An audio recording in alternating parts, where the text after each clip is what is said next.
Bom dia, sétimo ano, como estão todos? Eu espero que estejam todos bem. Nossa aula de arte de hoje vai dar uma passada aí pela arte gótica, trazer um pouco da sua breve história. Então, bora lá. A arte gótica, na verdade, ela se desenvolve ali aos arredores de Paris, né, no meado dos anos entre 1100 e por volta de 1400. E por volta desse ano de 1400 é o início do declínio do estilo.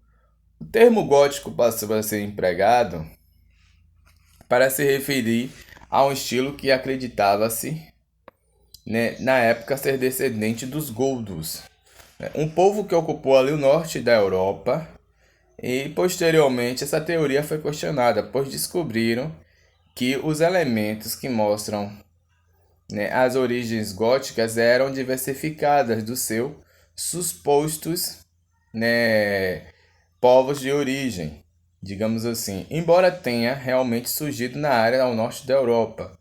Mas os teólogos medievais acreditavam que a beleza das igrejas inspiravam a meditação e a fé dos paroquianos. Consequentemente, as igrejas eram consideradas mais do que um simples agregador espaço arquitetônico, mas era visto como templos, né, sagrados com decoração e ornamentação pregando o caminho para a salvação, algo que era muito comum no período. A época do gótico é marcada no início de uma economia baseada no comércio e pelo aparecimento da burguesia, uma classe social que surgiu com o aumento na atividade comercial e no desenvolvimento dos burgos. Burguesia vem de burgos, isso é, a cidade ou povoados fortificados. Como na arte românica, no gótico há uma predominância da arquitetura em relação às demais manifestações artísticas.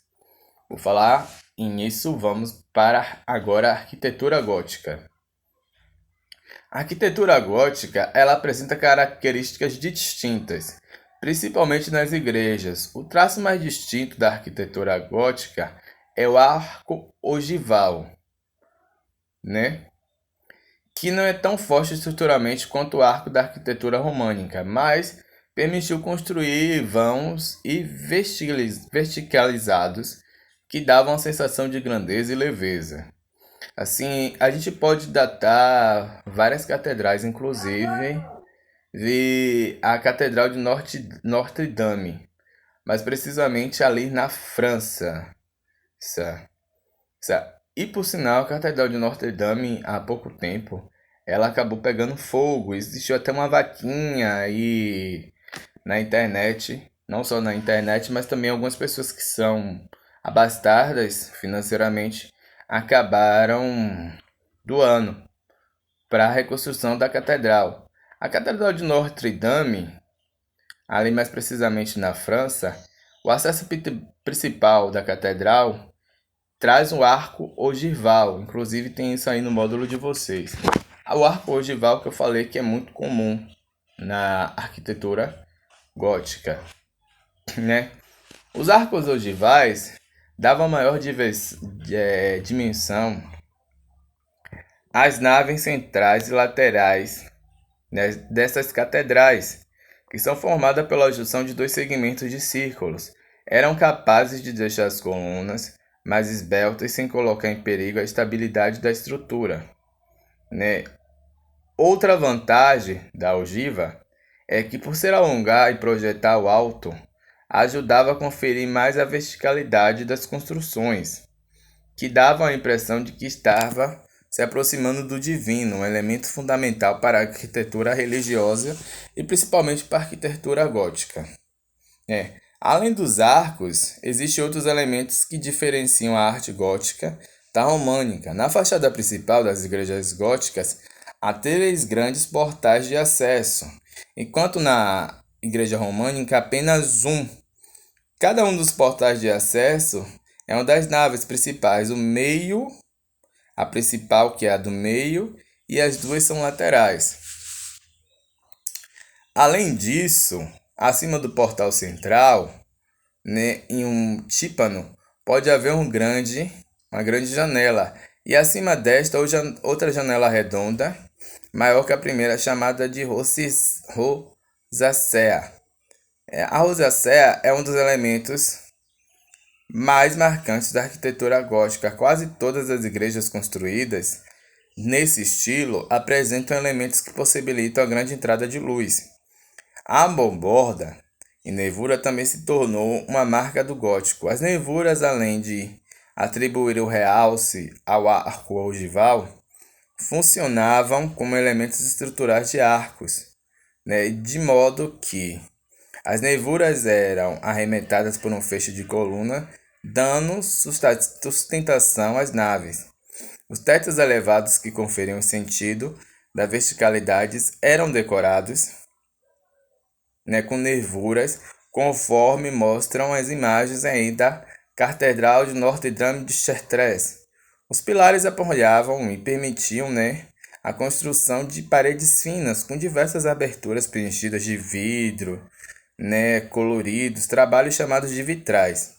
No entanto, surgiram apenas consequências da necessidade de fornecer a luminosidade no interior da igreja, mas como forma de ensinar às populações analfabetas a doutrina cristã e a verdade da fé. A transparência do vidro colorido também acabava por dar um sugestivo aos episódios sacros, representando, pois, os cristãos da Idade Média e a luz, como todos os dons da natureza, provinham diretamente de Deus.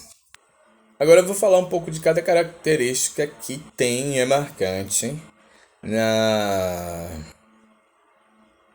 na arte gótica, principalmente nessa igreja gótica, né? A acobarte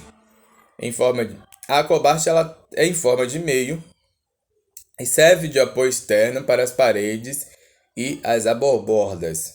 O arco ogival, né, como eu falei ainda há pouco, é um elemento constituído por duas curvas que se cruzam, formando um ângulo agudo com ponta.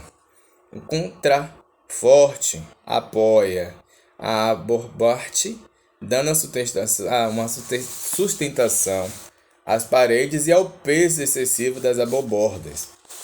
As gárgulas, que é muito comum, né? Parte de cânolas que ficam salientes para dar vazão às águas da chuva, né? E as nervuras, na verdade, são arestas das abombordas. O pilar falsificulado, pilar de feixes. Pináculo, ponto mais alto das torres, servia para reforçar a verticalidade das edificações góticas. Na verdade, o pináculo, ele mais precisamente, ele fica no centro, no pontinho dessa igreja da arte gótica, de um lado, principalmente do lado mais esquerdo, mas também tem pináculos do lado direito.